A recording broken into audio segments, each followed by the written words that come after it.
Chapter 1. The Man in the Background. Tom Clowers stood in the middle of his living room with a screwdriver in his hand and nowhere to use it. He turned it once between his fingers, glanced around like a man expecting something to break out of politeness, and sighed when nothing did. Well, he muttered to himself, congratulations, you've officially fixed everything. The silence answered him. Not just quiet, the kind that wrapped itself around furniture and sank into the walls. The house wasn't empty in the usual sense. It still held all the evidence of life. A hoodie draped over the back of a chair, a half-finished glass of juice on the counter, Cassie's oversized coffee mug abandoned like a landmark. But none of the people attached to those things were here. His son was out with friends. His daughter, too. Cassie had mentioned coffee with her group, something about a new cafe, laughter, and an outfit she hadn't worn for him in. Tom paused there, frowning faintly. When was the last time that outfit was for me? He asked the empty kitchen. The sink, unhelpfully, declined to answer. Tom leaned back against the counter and crossed his arms. For years, decades, really, this house had been loud. Not always joyful loud. Sometimes chaotic loud. Sometimes exhausting loud. There had been crying, sleep-deprived arguments over nothing, stepping on toys in the dark, and the constant hum of responsibility. And he had loved it. Even the worst parts. Especially the worst parts, if he was honest. He pushed himself upright and wandered into the hallway, his footsteps softer than he expected. His gaze drifted across the photos on the wall. A younger version of himself holding a baby like it was a fragile glass sculpture. Cassie smiling wide in that reckless early marriage way. A toddler's birthday cake that looked more like an architectural collapse. Tom stopped in front of one in particular. Cassie sitting on the couch, their newborn son asleep on her chest, her hair a mess, her smile tired but real. He remembered that moment perfectly. You go sit, she'd told him back then, waving him off. You just got home. And missed this? He'd replied, loosening his tie. Not a chance. He'd sat beside her, carefully taking the baby so she could rest her arms. He had felt useful then. Needed. Essential. Now, Tom shifted his weight, suddenly aware of how still he was. Needed might be a stretch at this point, he said quietly, the words not bitter, just observed. He walked back into the living room and lowered himself onto the couch. It gave beneath him with a familiar sigh, like an old friend settling into a conversation neither of you really wanted to have. For a long moment he just sat there. Then he laughed. Not loudly. Not dramatically. Just a short, surprised burst of sound. Like he'd stumbled onto a joke he didn't realize he was telling. Tom, he said to himself, shaking his head. You built this. He gestured vaguely around the room. You wanted stability. You wanted a place where everyone could grow up safe, happy, busy. You wanted them to have everything you didn't have. Another pause. Well, he added, mission accomplished. The words landed heavier than he expected. Because they were true. His son didn't need him to explain how to tie his shoes anymore. His daughter didn't need bedtime stories. She had headphones now. A world curated far beyond his reach. Cassie had built a life inside this life. Friends, routines, conversations that didn't include him. Not maliciously. Not even intentionally, probably. But consistently. And consistency mattered. Tom leaned forward, resting his elbows on his knees, fingers clasped loosely together. At what point? He asked softly. Did I stop being part of it? The question lingered longer than he wanted it to. He thought back, really looked this time, and the answer wasn't dramatic. There wasn't a fight. No betrayal. No defining moment where everything changed. It was gradual. A game missed here. A conversation shortened there. A hobby postponed, just for now. A plan canceled, just this once. He'd told himself each time it was temporary. Apparently, temporary had lasted about 15 years. Tom let out a slow breath and leaned back again, staring at the ceiling. I did this, he admitted. All of it. And strangely, that didn't make him angry. Frustrated him, sure. Confused him. But anger never really took hold. Because he understood the choices. He'd made them willingly. You don't get to be mad at people for living the life you gave them, he said, almost as a rule. Another silence followed. But this one felt different. Less empty. More expectant. Tom sat up. Okay, he said, voice a little firmer. Then what do you do about it? He looked around again. Slower this time. Not searching for something broken. Searching for something he hadn't noticed. The house didn't change, of course. But something in his thinking did. For years he'd been waiting. Waiting for things to slow down. For the kids to need him again.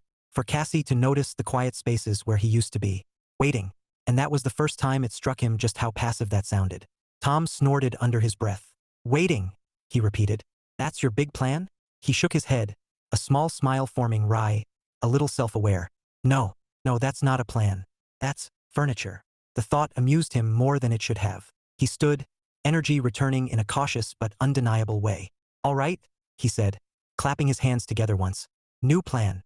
There was no audience, no one to approve or argue, which oddly made it easier. I'm not leaving, he added quickly, as if someone might accuse him of it. This isn't that. He ran a hand through his hair and exhaled. But I'm done waiting for an invitation. The words settled into place, solid and steady. He moved toward the hallway, grabbing his phone from the table along the way. He hesitated for only a second before opening his contacts. Names he hadn't thought about in years stared back at him. Some made him smile. Some made him wince. Yeah, he murmured. This part's gonna be awkward. Still, his thumb hovered, then tapped. The phone rang. Once, twice, 3 times. Tom almost hung up. Then, Clowers? A voice answered, surprised and a little amused. Either I owe you money or something finally broke. Tom blinked, then laughed. A real one this time, full and unguarded. Hey Dave, he said. Funny story. Nothing's broken. Pause. Well, Tom added, glancing around his spotless, silent house. Nothing that a wrench can fix anyway. There was a beat of silence on the other end. Then Dave chuckled. That bad? Huh. Tom smiled, not looking away this time. Yeah, he said. But I think I'm finally going to do something about it. And for the first time in a long time, that felt like the start of something, not the end of what he had. Chapter 2, The Golf Course Resurrection. Tom had forgotten how strange it felt to wait in a parking lot without a purpose. For years, waiting had meant something. Waiting outside a school. Waiting in a carpool line. Waiting for a late meeting to end so he could rush home and relieve Cassie. Waiting always came with urgency trailing behind it like a shadow. This time, there was none. He stood beside his car at the edge of a modest municipal golf course, hands in his pockets, looking at a place that used to belong to him in a way he hadn't realized he missed. All right, he murmured, glancing down at his shoes. Try not to embarrass yourself immediately. Too late for that. Tom looked up, startled, just in time to see Dave approaching with the same loose-limbed confidence he remembered. Maybe a little grayer, definitely a little wider around the middle, but unmistakably Dave. Well, Dave added, stopping a few feet away and folding his arms. Look at you, still alive. I lost a bet about that around 2010. Tom laughed, the ease of it catching him off guard. I was busy surviving toddlers. You should have doubled down. Respect, Dave said solemnly. Many have fallen. Few have returned.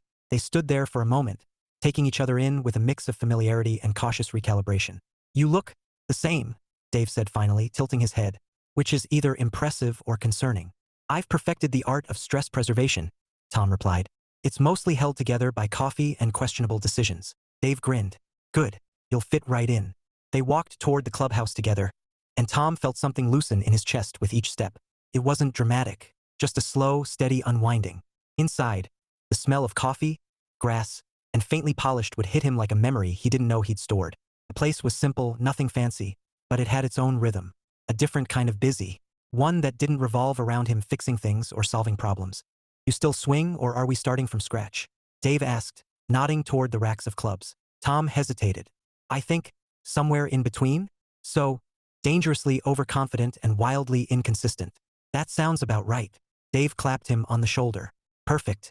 Let's go humble you properly. The first swing told Tom everything he needed to know. He missed the ball entirely. Dave didn't say anything at first. He just looked at the untouched ball, then at Tom, then back at the ball again. You know, Dave said thoughtfully, there's a bold simplicity to that approach. Tom exhaled through his nose. I'm getting a feel for the air resistance. Important. The air is very aerodynamic today. Tom tried again. This time he hit the ball. Unfortunately, it went almost perfectly sideways. Dave winced. Well, that one had intentions. Not the right ones, Tom admitted. Details. Tom lowered the club and shook his head, but he was smiling. I used to be better than this. Memory says yes, Dave agreed. Reality says we're starting fresh. They moved through the course at an unhurried pace, Tom gradually finding something resembling competence. Not precision, not mastery, but connection. Each swing got a little closer to where he wanted it to go. Each step carried a little less weight than the one before it. Between shots, they talked. Not about anything important exactly, but also not about nothing. 17 years, Dave said at one point, pulling his glove tighter. That's a long time. Tom nodded. It goes faster than you think. You happy? The question wasn't sharp. It wasn't probing. Just there. Tom stared out across the fairway for a moment. Yeah, he said slowly. They're happy. The kids are doing great. Cassie's. He paused, searching. She's good. Really good. Dave raised an eyebrow. That sounds like a brochure answer. Tom laughed softly. Yeah, I guess it does. He adjusted his grip on the club, tapping it lightly against the ground. I don't think I realized how much of myself He trailed off, frowning. Put on hold, maybe? Or traded in. For what? Tom considered that. For making sure nothing fell apart. Dave nodded once. And did it work? Tom gestured vaguely around them. You've seen the house. Everything's solid. Yeah, Dave said. But you're out here talking to me after how many years? Tom smiled faintly. Fair. Dave lined up his shot, then glanced back. You're not broken, though. You just forgot you existed. That's comforting, Tom said dryly. It should be. Forgetting something is easier to fix than losing it. Dave swung, the ball sailing clean and straight. Tom watched it land and roll, impressed. Show off. Experience, Dave corrected. Also, I never stopped. That stuck. Tom stepped up, lined up his own shot, and took a breath. He didn't overthink it this time. He just swung. The ball lifted, not perfectly, not cleanly like Dave's, but forward, true enough to feel like a small victory. There you go, Dave said. See? The fundamentals are still in there. They were just buried under life. Life does that, Tom said. Yeah, Dave agreed. But it doesn't have to keep doing it. They reached the 9th hole just as the sun started lowering into that soft, late afternoon glow that made everything look a little kinder than it actually was. Tom leaned on his club and watched the light stretch across the grass. I didn't tell anyone I was coming here, he said. Dave snorted. What, you think they're gonna ground you? It's not that, Tom replied. I just didn't want a conversation about it. Ah, the classic, quietly change your entire life and hope nobody notices strategy. Tom smiled. Something like that. Dave shrugged. Might work for a while. And then they notice. Tom exhaled, nodding slowly. That's what I'm trying to figure out, he admitted. What happens when they do? Dave set his club down and looked at him more directly. You planning to disappear from your own house? No, Tom said quickly. I'm not leaving. I'm not checking out. Good, Dave said. Because that's not what this looks like. Tom frowned slightly. What does it look like? Dave tilted his head, considering. Looks like a guy who finally decided he's still allowed to be in his own life. Tom stared at him for a second. That simple? Usually is, Dave said. Complicated part comes after. Tom laughed. Of course it does. They finished the round with a mix of decent shots, terrible ones, and enough conversation to fill the spaces between. By the time they walked back toward the parking lot, Tom felt something unfamiliar but welcome settling into place. Not a solution, not clarity, but momentum. Same time next week, Dave asked, tossing his clubs into the back of his car. Tom paused, just for a moment. He thought about the house, about the quiet, about the way his phone hadn't buzzed once. Then he smiled. Yeah, he said. Same time. Dave gave him a knowing look. Careful. You're starting to look like someone with hobbies. Let's not get carried away, Tom replied. But as he got into his car, he caught his reflection in the rearview mirror. And for the first time in a long while, he didn't look like a man waiting for something to happen. He looked like someone who had already started. Chapter 3, The Strategic Withdrawal. Tom did not announce his transformation. There was no speech, no clearing of throats at the dinner table, no carefully measured declaration of independence. He didn't even call it that in his own mind. It felt too dramatic, too loaded with implication. Instead, he simply stopped volunteering. It began quietly, almost invisibly, the next morning. Dad, can you drive me to? His son started, halfway through grabbing a piece of toast. Tom didn't even look up from his coffee. I've got plans this morning. You'll have to check with your mom. The words were mild, neutral, no edge, no frustration. But his son paused, blinking as if something hadn't loaded properly. You have plans? He repeated, like the concept itself needed clarification. Tom finally glanced up, one eyebrow lifting. That surprises you? Well, no, His son hesitated, then shrugged. I mean, okay. He pivoted toward Cassie, who was scrolling on her phone at the counter. Mom. Cassie didn't look up right away. Can you take me later? Sure, she said automatically. The exchange moved on. Breakfast continued.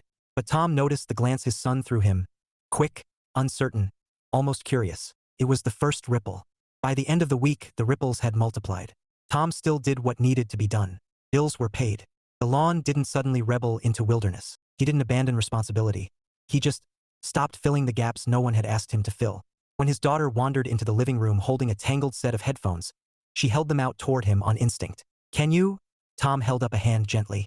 You can figure that out. She blinked. But you're faster. Probably, Tom agreed. But you're capable. There was no lecture attached. No follow-up explanation. Just a small, calm redirection. She stared at the headphones, then back at him, like he'd just handed her a philosophical problem instead of a knot. Okay, she said slowly and wandered off. From the hallway a few minutes later came a triumphant, got it. Tom smiled to himself but didn't go looking for praise. He was done needing it. The real adjustment came in the evenings. That had always been his time, unofficially designated, quietly assumed. He cooked if it was needed, fixed what broke, stayed available. Now twice a week he wasn't there. At first, he simply left a note on the counter. Golf. Back later. No elaboration. No apology. The first time it happened, Cassie stared at the note longer than necessary. Golf? She said aloud, as if testing the word. Their daughter, halfway through pouring cereal, glanced over. Since when does Dad golf? Since before you were born. Tom's son answered absently, scrolling on his phone. Cassie frowned slightly. He never mentioned going. Her son shrugged. Maybe he just did it? Cassie picked up the note again, turning it over like it might reveal more information on the back. It's just random, she said. It says golf, their daughter pointed out. That's not random.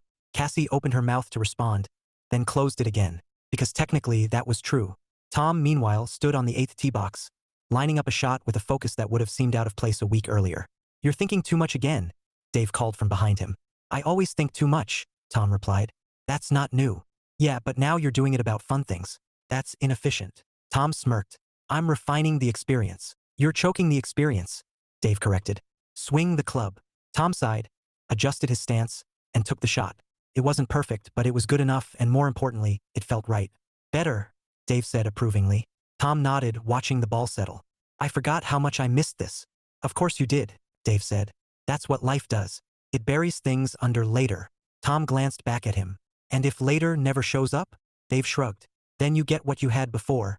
Regret with a side of lawn maintenance. Tom laughed. That's bleak. Accurate, though.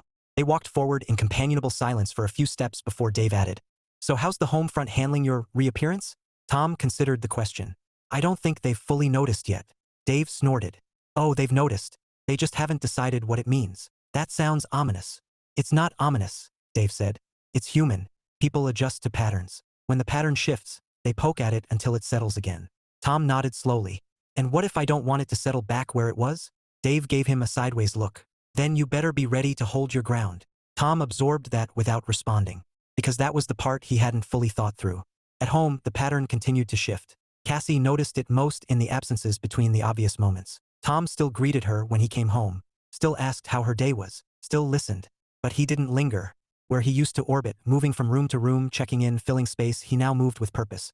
If he had nothing to do, he didn't pretend otherwise. One evening, she found him sitting on the back porch alone. Not fixing anything. Not waiting. Just sitting. You're out here a lot lately, she said, stepping outside. Tom glanced up, offering a small smile. It's quiet. Cassie leaned against the railing, looking out at the yard. It's always been quiet out here. Yeah, Tom said. I just never came out to notice. She studied him from the corner of her eye. There was something different, not distant exactly, but self-contained, like he'd claimed a space that didn't require her to define it. What changed? She asked. Tom didn't answer immediately. He took a moment, as if deciding how much to say. I realized I've been waiting a long time for things to circle back, he said finally. And I don't think they were going to. Cassie frowned slightly. That sounds heavier than you usually get on a Tuesday. Tom chuckled. It's not heavy, just accurate. She crossed her arms loosely. So now what? You're just going to start disappearing? I'm not disappearing, he said gently. I'm just being where I am. That's very philosophical, she said. Also very unhelpful. Tom smiled. I'm not trying to be mysterious. Could have fooled me. There was a pause, not tense, but uncertain. Cassie shifted her weight. You know you can just say if something's wrong. Tom looked at her, really looked. I don't think anything's wrong, he said. That wasn't the answer she expected. Then what is it? He considered that. I think I just stopped assuming someone would notice me standing still, he said. Cassie's brow furrowed. I've always noticed you. Tom's expression softened. I know you think that, he said. The gentleness of it landed harder than if he'd argued. Cassie straightened slightly, caught off balance. That sounded like a but. Tom shook his head. No but. Just perspective. She frowned, trying to sort through what he meant. So what am I supposed to do with that? She asked. Tom stood, brushing his hands against his jeans. Nothing, he said simply. You don't have to do anything. And you? I'm already doing it. She watched him as he stepped past her, heading back inside. Doing what? Tom paused at the door, glancing back with a small, almost playful smile. Living, he said. Then he went inside, leaving Cassie on the porch with a word that, somehow, sounded entirely new when applied to him. And for the first time in a long while, she felt like she might be the one who had been left trying to catch up. Chapter 4, Cassie Notices. Cassie did not consider herself an inattentive person. In fact, for most of their marriage, she had been the one who noticed everything. The tone in someone's voice, the shift in routine, the unspoken tension hiding behind a casual comment. It had become something close to instinct, sharpened over years of managing children, schedules, friendships, and the 100 invisible details that made a household function. So when something changed with Tom, she noticed. She just hadn't understood it. At first, she filed it under harmless deviations. Phase maybe. A late-onset hobby revival. Something small enough to ignore until it settled back into place. It didn't settle. It adjusted instead, quietly, persistently, like he had. She realized how much it bothered her one Thursday afternoon at a cafe. Her friend Lila was halfway through recounting a story. Something about a disastrous online order and a pair of shoes that looked nothing like their photo. But Cassie had lost the thread somewhere between latte foam and polite laughter. "You're not listening," Lila said, narrowing her eyes playfully. "I am," Cassie replied automatically. "What did I just say?" Cassie blinked. "Something about shoes? I was talking about my neighbor's dog." Cassie winced. "Okay, fine. I'm distracted." Lila leaned forward. Interest immediately piqued. "By what?" Cassie hesitated, stirring her drink even though it didn't need it. "It's Tom." "Oh." Lila's grin widened. "Do I need popcorn for this, or is it just mildly concerning?" Cassie exhaled. "I don't know what it is. He's just different." "How?" "He's doing things," Cassie said, then frowned at how vague that sounded. "Not weird things. Just his own things." "Cassie," Lila said gently, "that describes most adults." "I know," Cassie said quickly. "It's just that he never used to do that. Not like this." She leaned back, searching for the right words. "He used to orbit the family," she said slowly. "You know, always around, always available. And now he's not unavailable," she clarified. "He's just not automatically there." Lila tilted her head. "So he stopped being predictable." Cassie made a face. "When you say it like that, it sounds reasonable." "It probably is," Lila said. "But I'm guessing that's not how it feels." Cassie stared into her coffee. "It feels like I missed something," she admitted. "Like there was a shift and I didn't see it happen." Lila softened slightly. "Have you asked him about it?" "Yes," Cassie said. "He just says he's living." Lila blinked. "Okay. That is unhelpfully vague, right?" Cassie said, relieved she wasn't the only one confused. "Does he seem unhappy?" Cassie paused. "That was the problem." "No," she said finally. "That's the weirdest part. He seems lighter." "Then what's the issue?" Lila asked. Cassie opened her mouth to answer, and stopped, because the honest version felt smaller than she wanted it to be. "It just feels like he doesn't need me the same way," she said quietly. Lila sat back, processing that. "Do you want him to need you?" she asked. Cassie hesitated. "Yes," she said. "No, I don't know." She sighed, pressing her fingertips against the side of her cup. "I just didn't think I'd feel this off balance." That night, the imbalance followed her home. The house was alive in the way it usually was, voices overlapping, the hum of movement, small moments of chaos threading through the evening. Tom was in the kitchen when she walked in, rinsing something at the sink. "There you are," she said, slipping her bag onto the counter. "How was your day?" "Good," he said easily, glancing back with a small smile. "Went faster than I expected." She studied him for a second. There was nothing obviously different. Same posture, same voice, same calm presence. "And yet, are you going out tonight?" she asked. Tom dried his hands and nodded. "Yeah, meeting Dave again." Cassie crossed her arms lightly. "That's twice this week." "Yep." No explanation, no hesitation, just confirmation. "That's new," she said.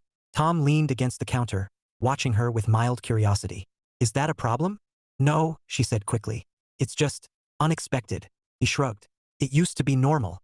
Cassie let out a small breath. "A long time ago." "Still counts," he replied. She tilted her head, studying him more directly now. "You're enjoying it," she said. Tom's expression softened, something warmer slipping through. "Yeah, I am." The simplicity of it caught her off guard again. No defensiveness, no justification, just truth. Cassie nodded slowly. "Okay." There was a pause, one that stretched just long enough for her to feel it. "Did something happen?" she asked. Tom considered that, leaning his hip against the counter. "Not in the way you're thinking," he said. "Then in what way?" He looked at her for a moment, expression thoughtful. "I think I just noticed something I hadn't been paying attention to," he said. "And what was that?" "That I'd been waiting to be included in things that didn't really include me anymore." The words landed softly, but they landed. Cassie blinked. "That's not fair." Tom didn't react defensively.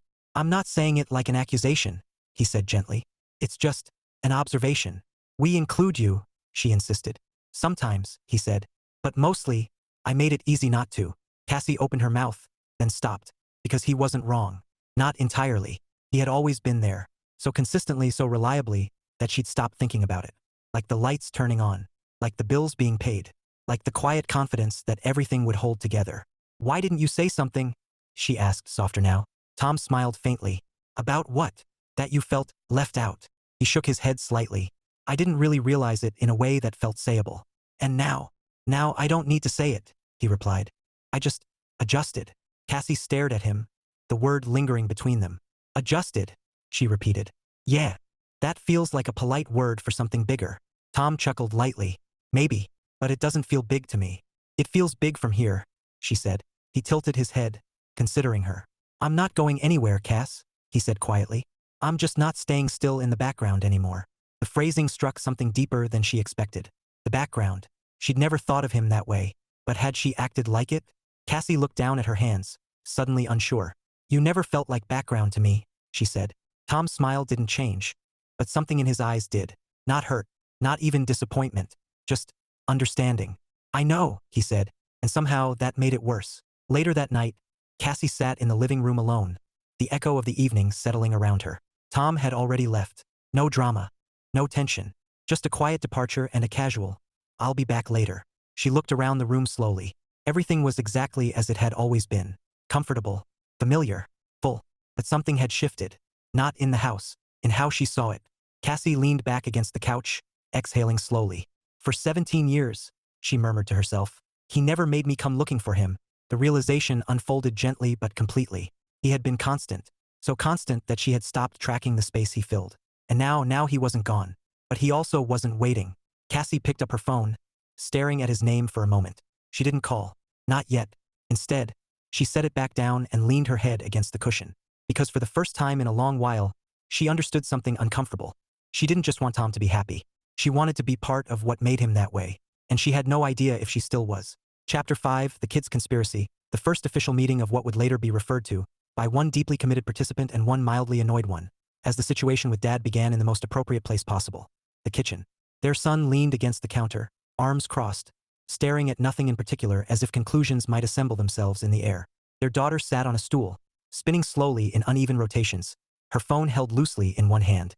"This is weird," she announced. Her brother nodded once. "It is. He just left again. Second time this week," he replied. "I thought parents weren't supposed to have lives," she said. "That's the deal, yeah. We're the priority. That's how it works." She frowned. "Then why is he not doing that?" Her brother sighed, pinching the bridge of his nose as if dealing with a problem that required more authority than he actually possessed. "I don't think it's that simple," he said. "He still does stuff. Just not everything." Their daughter stopped spinning, considering that. "I asked him to fix my headphones yesterday," she said. "He said I could figure it out. And I did," she admitted. "It wasn't even that hard." Her brother gave her a look. "So, he helped?" "No," she insisted. "He didn't touch them. But you solved it." "Yes." He nodded slowly. "Strategically infuriating." She crossed her arms. "Exactly." They sat in silence for a moment, both trying to reconcile a version of reality where their dad was still present, still calm, still reliable, but no longer automatically stepping in. "He used to just do things," their daughter said. "Yeah," her brother agreed. "Now he waits to see if we can." She scrunched up her face. "I don't like it." "I don't think you're supposed to," he said. Another pause stretched between them. Then she leaned forward, lowering her voice like she was about to reveal something important. "What if he's mad at us?" Her brother blinked. "For what?" "I don't know," she said quickly. "Just what if?" He shook his head. "He doesn't act mad." "That doesn't mean he isn't," she argued. "Mom says people hide things all the time." Their brother glanced toward the hallway, then back at her. "Okay, but if he's hiding being mad, he's doing a terrible job at it," he said. "He seems fine." "Too fine," she countered. "That's suspicious." He considered that reluctantly. "A little," he admitted.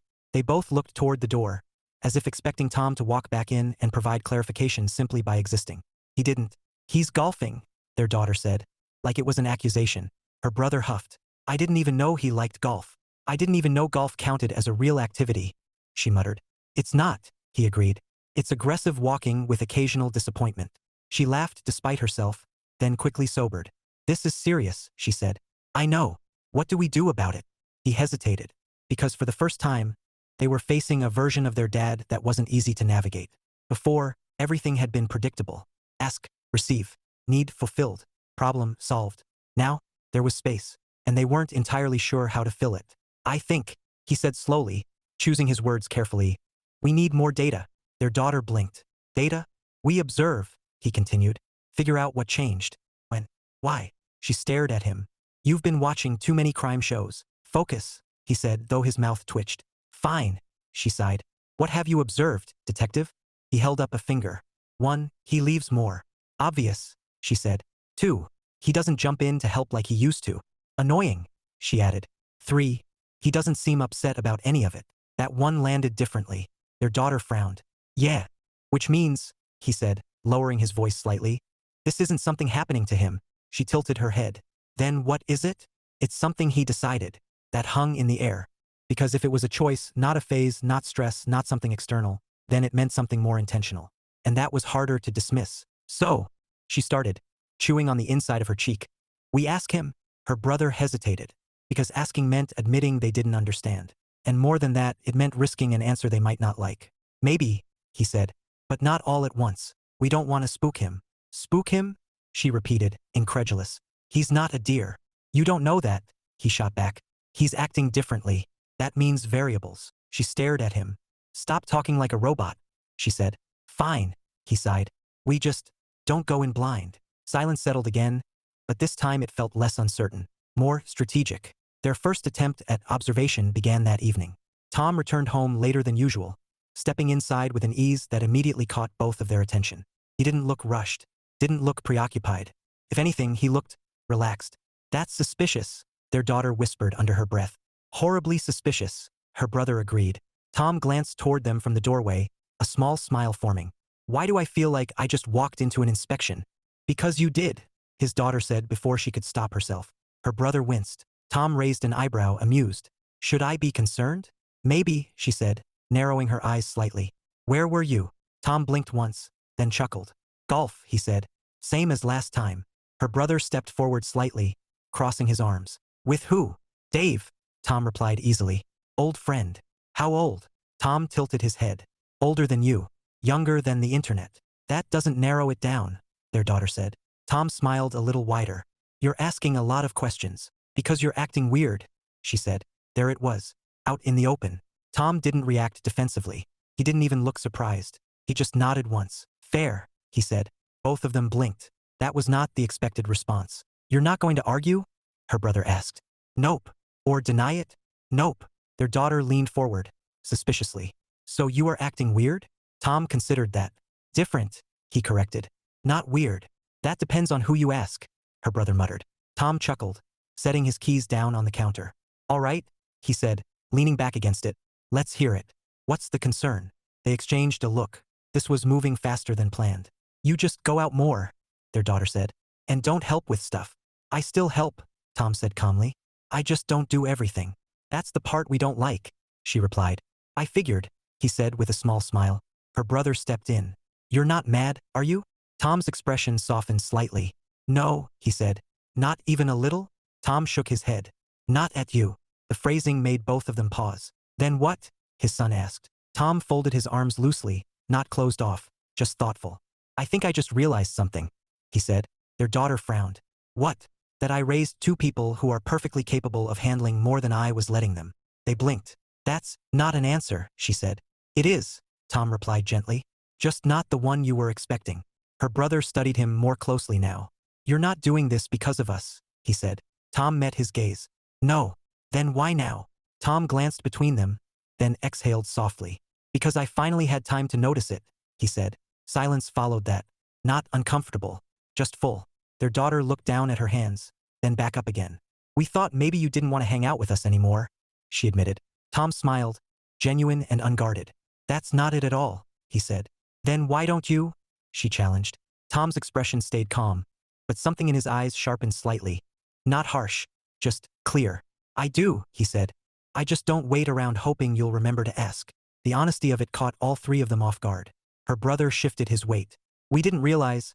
I know, Tom said, cutting him off gently. That's the point. Another silence settled. This one different, more thoughtful, less reactive. Their daughter nodded slowly. Okay. Tom tilted his head. Okay. Yeah, she said. Still weird, but okay. He laughed softly. I'll take that. Her brother glanced at her, then back at Tom. So what now? He asked. Tom pushed himself off the counter.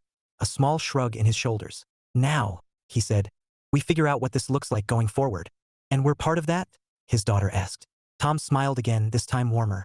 Only if you want to be. She didn't hesitate. We do. Her brother nodded. Yeah. Tom looked at both of them. Something steady and relieved settling beneath the surface. Good, he said. Then, after a brief pause, he added lightly, because I'm not sharing my snacks otherwise. Their daughter gasped. You have snacks? Tom smirked. Observation skills need work. And just like that, the tension broke, replaced by something easier, something familiar. Not the same as before, but not distant either. As their daughter launched into an enthusiastic attempt to locate these mysterious snacks, and their son shook his head in reluctant amusement, Tom leaned back slightly and watched them. Still his kids, still his life, but no longer something he stood quietly on the edges of. And for the first time, it felt like they were starting to meet him somewhere in the middle. Chapter 6, Accidental Date Night. The accident began with lasagna. Not the cooking of it, that had been planned, scheduled, and executed with the kind of quiet efficiency that had always defined Tom's role in the house. It was the eating of it that went wrong. Cassie placed the dish on the table with a small flourish, as though presenting something that deserved attention. Okay, she said, glancing around. Everyone should be home in the next 10 minutes. Tom, already seated with a glass of water, raised an eyebrow. Should be. Our daughter said she was finishing something, Cassie replied. Your son mentioned a quick stop with friends. Tom nodded once. That's never a quick stop. Cassie sighed, pulling out a chair. I know.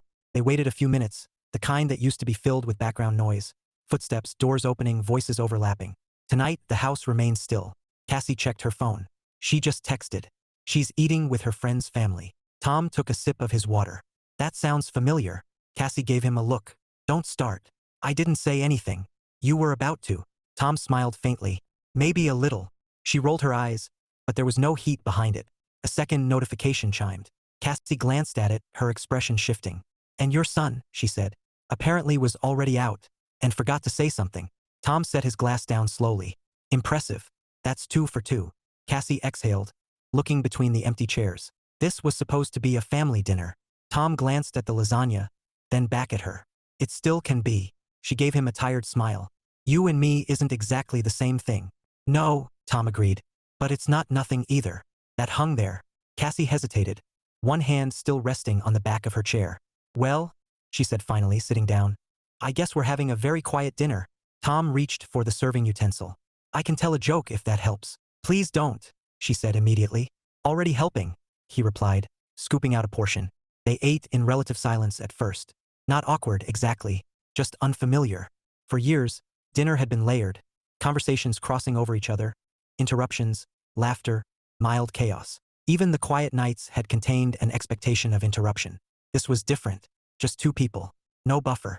Cassie cut into her food, glancing up occasionally like she was trying to recalibrate what this moment was supposed to be. Tom, for his part, seemed comfortable. Not overly engaged. Not distant. Just present. You're not going to say anything about it? She asked finally. Tom looked up.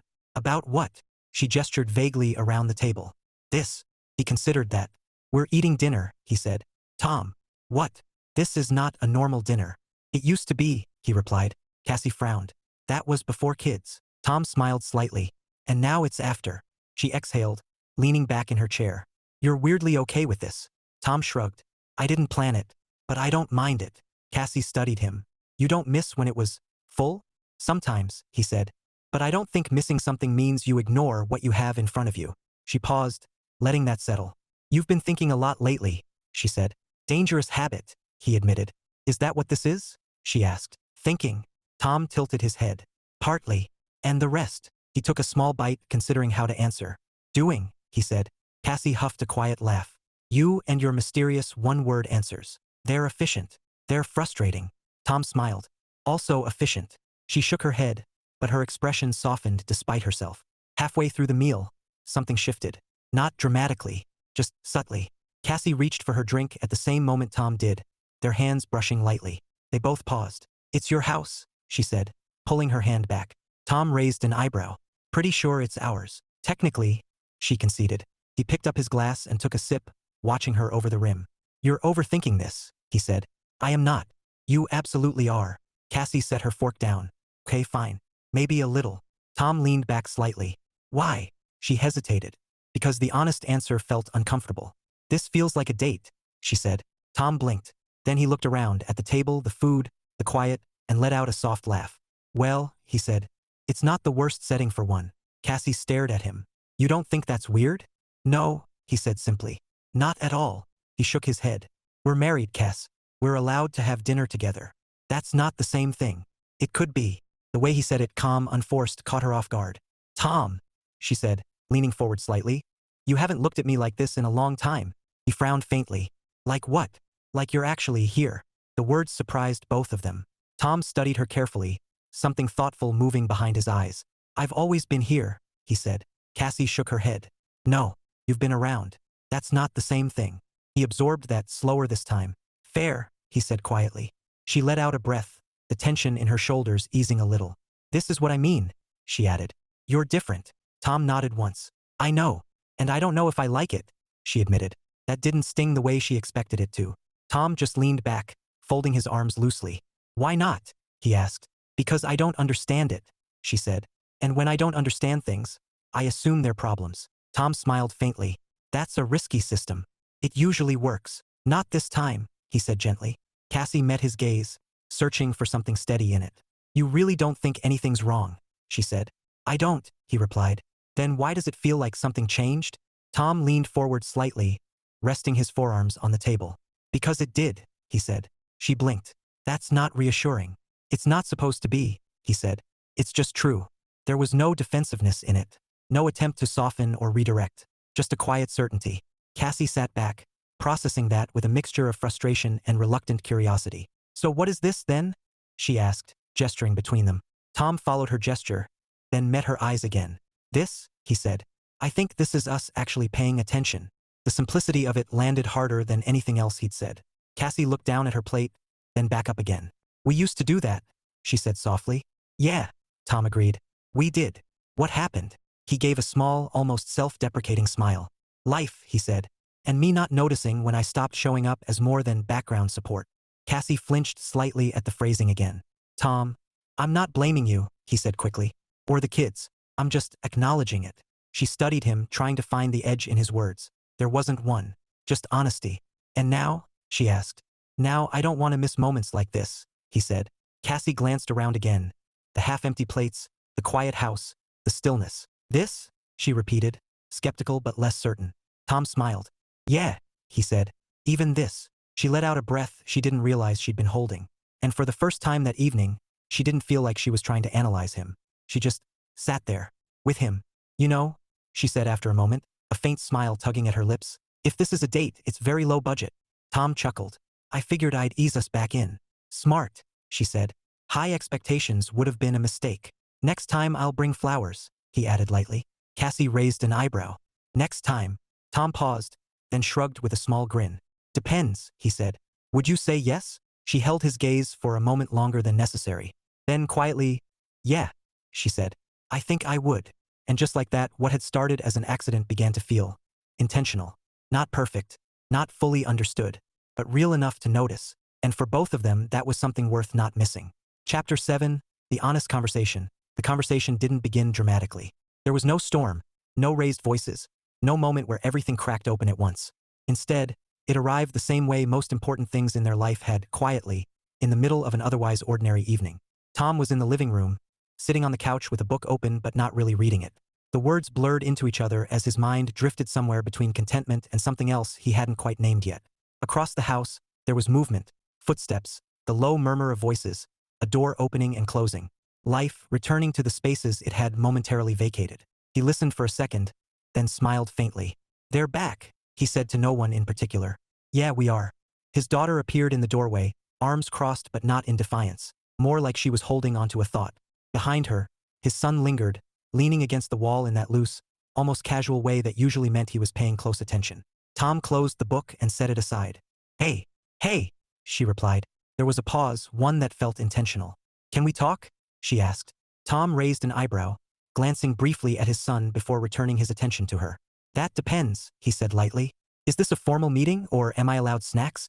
She rolled her eyes, but there was a shadow of a smile there. Serious, she said. Tom nodded, the humor softening but not disappearing entirely. All right. They stepped further into the room, and Cassie followed a moment later, slower, like she hadn't intended to join at first but knew she should. Tom noticed. Of course he noticed. He sat up a little straighter, resting his forearms on his knees. "What's going on?" he asked. His son glanced at his sister, then back at Tom. "We've been talking," he said. "That's always concerning," Tom replied. "No jokes," his daughter said. Tom lifted his hands slightly in surrender. "Okay, no jokes." She took a breath, steadying herself. "You said something the other night," she began, "about not waiting for us to ask you to be part of things." Tom nodded once. "I did. That stuck," his son added. Tom leaned back slightly, listening now more carefully. "Okay," he said. "And," his daughter shifted her weight. "We didn't realize that's what we were doing." "I know," Tom said gently.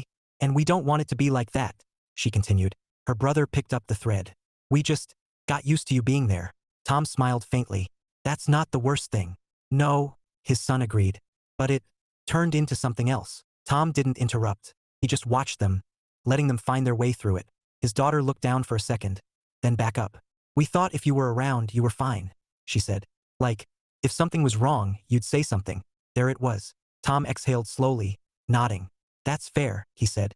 Cassie shifted slightly beside them, arms folded but not closed off. "You didn't say anything," she added quietly. Tom glanced at her, then back to the kids. "No," he agreed. "I didn't." "Why not?" his son asked. The question wasn't accusatory, just honest. Tom thought about it for a moment longer than usual. "Because I didn't fully understand it myself," he said. "Not in a way I could explain." "That doesn't mean you shouldn't have tried," Cassie said. Tom met her gaze. "You're right," he said. That stopped her, because she hadn't expected agreement. "I thought I was doing the right thing," he continued, "making sure you all had what you needed, keeping everything steady." "You did," Cassie said quickly. "I know," Tom replied. "But somewhere along the way, I stopped asking if I needed anything too." The room went quiet, not heavy, just still. His daughter stepped a little closer. "So what do you need?" she asked. Tom blinked. The question, simple as it was, landed deeper than anything else that had been said. "I'm still figuring that out," he admitted. "That's not helpful," she said, echoing her mother from days earlier. Tom smiled softly. "I know." His son straightened slightly. "Is this about us?" he asked. Tom shook his head. "No," he said. "It's about me realizing I wasn't showing up as fully as I thought I was." "That sounds backwards," his daughter said. "It does," Tom agreed. "But it's true." Cassie stepped forward then, closing some of the space between them. "You were always there," she said. "Physically," Tom replied. Her brow furrowed. "That counts." "It does," he agreed. "But it's not the same as being present." The word lingered, because now it applied to all of them. His son rubbed the back of his neck. "I think we stopped being present too," he said. Tom looked at him, something steady and approving flickering in his expression. "That's observant," he said. His son shrugged. "It's obvious now." "It wasn't before," Tom replied. "Not really." There was a long pause, the kind that could have turned awkward just as easily as it could settle into something meaningful. This time it settled. His daughter broke it first. "So what do we do?" she asked. Tom leaned back, considering. "I don't think there's a fix," he said. "I think there's just paying attention again." "To each other?" she asked. "Yeah," he said. "On purpose." Cassie let out a small breath, nodding slowly. "That sounds simple," she said. "It is," Tom replied. "Which is probably why we stopped doing it." That earned a quiet laugh from his son. "Of course," he said. "The solution is the thing we already know." "Usually is," Tom said. Cassie studied him for a moment longer. "You're not going back to how things were," she said. It wasn't a question. Tom shook his head. "No," he said. "I don't think that version worked as well as we thought." She absorbed that, then nodded. "Okay," she said. The acceptance came easier than he expected. His daughter stepped closer, nudging his arm lightly. "Does this mean you'll start helping with stuff again?" she asked. Tom smirked. "Nice try," she groaned. "Worth a shot." "I'll help," he clarified. "I'm just not doing everything." "That's fair," his son said. "Annoying," his daughter added. "Also fair," Tom replied. A quiet warmth settled into the room then, familiar, but with edges that felt more defined. Cassie folded her arms loosely again, but this time it felt more relaxed. "You know," she said, looking at Tom, "I meant what I said the other night." He tilted his head. "About what?" "About saying yes," she replied. A small smile tugged at his mouth. "Good," he said, "because I was going to ask again." "Subtle," she said. "I try," he replied. She stepped closer, not closing the distance completely, but not holding it either. "Ask me properly," she said. Tom stood, brushing his hands lightly against his jeans, and met her halfway. "Cassie," he said. a trace of humor still in his voice but something steadier beneath it. Would you like to go on a date with me? There was a beat, just long enough to matter. Then, yeah, she said. I would. Their daughter made a small, exaggerated gagging noise. Their son shook his head. We're leaving if this gets emotional. Tom laughed, the sound fuller than it had been in a long time. Go ahead, he said. We'll try to contain ourselves. They didn't leave. Instead, they lingered, talking, laughing, filling the space differently than before. Not louder, not busier, just more aware. And as Tom looked at his family, really looked, he realized something that hadn't fully clicked until that moment. He hadn't been forgotten. He'd just been quiet for too long. And now that he wasn't, they were listening. Chapter 8, A Different Kind of Center. The first official date did not go according to plan. Tom had intended something simple but deliberate. Not another accidental dinner. Not something that could be brushed off as circumstance. He'd suggested a small restaurant a few towns over. Quiet, not overly fancy, but intentional enough to feel different from routine. Cassie had said yes without hesitation. That part still sat warmly with him. Everything after that, however, unfolded with the familiar unpredictability of a life that refused to fully cooperate with anyone's expectations. At 5:47 p.m., their son appeared in the doorway holding his phone like it was evidence in a trial. Quick question, he said. Tom didn't look up from tying his shoes. That's never quick. It is if you just say yes, his son replied. That's exactly why it's not quick. Cassie, already halfway to the door, paused. What is it? I forgot to tell you I have to be at Ryan's house in 20 minutes, he said. Cassie blinked. You forgot. He nodded. I remembered 5 minutes ago. Tom straightened slowly, watching the exchange with a calm that would have surprised his past self. And how were you planning to get there? He asked. His son hesitated. You? He ventured. Tom tilted his head. Interesting plan. Built entirely on hope. Cassie exhaled, glancing between them. We're supposed to be leaving. I know, Tom said. And he needs... I heard him, Tom replied gently. Their son shifted awkwardly, suddenly aware that this was not the usual script. I can ask Ryan's parents, he said, less certain now. That might have been step one, Tom said.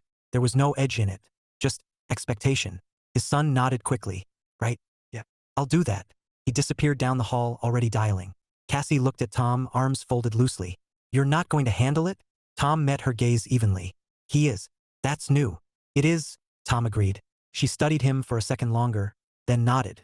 Okay. A moment later, their daughter appeared. Are you leaving? She asked. Yes, Cassie said. For like, a while? Tom smirked. We might even enjoy ourselves. She made a face. That's unnecessary. We've been suppressing it for your comfort, Tom replied. But tonight we indulge. She sighed dramatically. I'm going to need snacks for this. Tom pointed toward a cabinet. Second shelf. Hidden behind the responsibility you've been avoiding. Her eyes lit up. You still have snacks. Limited supply, he warned. Challenge accepted. Cassie shook her head, grabbing her bag. We should go before this turns into a full grocery raid. Tom nodded, glancing once more down the hallway where his son's voice carried faintly. You're good here, he called. Yeah, his son replied. Got a ride. Good. Tom didn't linger. That, more than anything, marked the difference. The restaurant was quiet in the best possible way. Soft lighting, low conversations, the gentle clink of glassware. Nothing overwhelming, nothing demanding attention. Just a space that allowed people to be present without effort. Cassie sat across from him, looking different.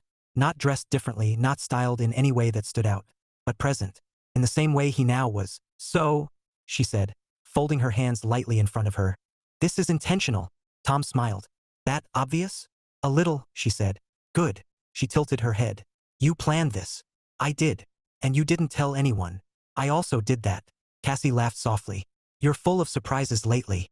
Trying something new, he said. I've noticed. There was a pause, not awkward, just open. Cassie leaned forward slightly. I like it, she admitted. Tom's eyebrow lifted. You sounded less sure about that earlier. I was adjusting, she said. There's a difference. He nodded. Fair. She glanced around briefly, then back at him. You feel different, she said. Tom smiled faintly. I am different. And you're okay with that? I think I needed to be, he replied. Cassie studied him for a moment. Do you ever worry you waited too long? She asked. Tom considered that carefully. Sometimes, he said. But I think waiting doesn't erase what's still possible. That's optimistic, she said. That's practical, he corrected. I'm already here. Might as well make it count. She smiled at that. Smaller, but more genuine than she'd realized she'd been capable of lately. I missed this, she said. Tom tilted his head. Dinner. Us, she clarified. The honesty landed cleanly between them. Tom leaned back slightly, letting out a quiet breath. Yeah, he said. Me too. The conversation didn't rush after that. It unfolded. They talked about small things first, shared memories, stories they hadn't revisited in years, things that had once seemed too ordinary to matter but now felt grounding in a way neither of them expected. Cassie laughed more easily than she had in a long time. Tom noticed. You're different too, he said at one point. She raised an eyebrow. Oh, you're paying attention, he said. Cassie smiled.